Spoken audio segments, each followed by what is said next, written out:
nayeki komona papa na ngai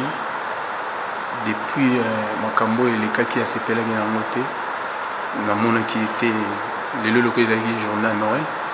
nayeki kosouhaite mpe bave na ngai papa na ngai bave papa azalaki na kanda na vie ya comportement na ngai elekaki na match ya DSMP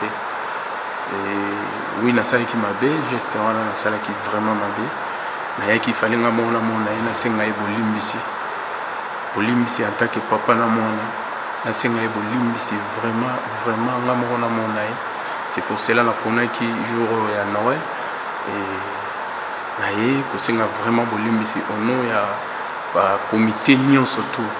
balimbisa nga kobanda na ye na papa na ngai puis na comité na biso balimbisa nga vraiment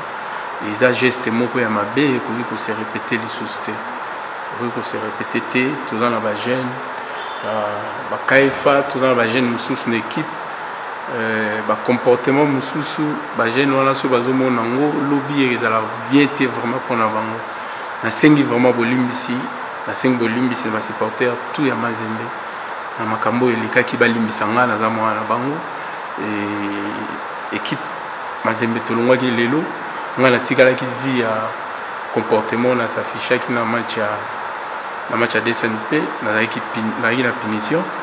esaliki nakende te mais na bolimbisi na ye kosenga papa accordé nga na entraînement et puis naza de cœur na bamasa place bake na Angola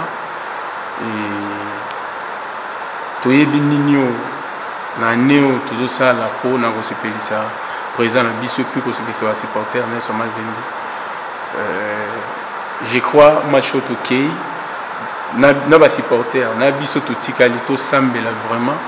po kuna bake na Angola eza bitumba eleka malamu nzambe atya loboko donc toza vraiment de cœur avec équipe biso nyonso et match ekoya na ozala na terrain batutu baozala na posa komona nga baya bakomona nga na ozala nasepeli napesi merci na président na ngai papa na nga ndenge alimbisi ngai apermettre nga nazonga sur na terrain merci sans kozala ini na baninga banga basala ngo te donc bayebi nini oyo tozoluka na ne oyo président na biso azongaki toza na besoin opesa honneur wana ya opesa coupe wana esengi ke tozala ini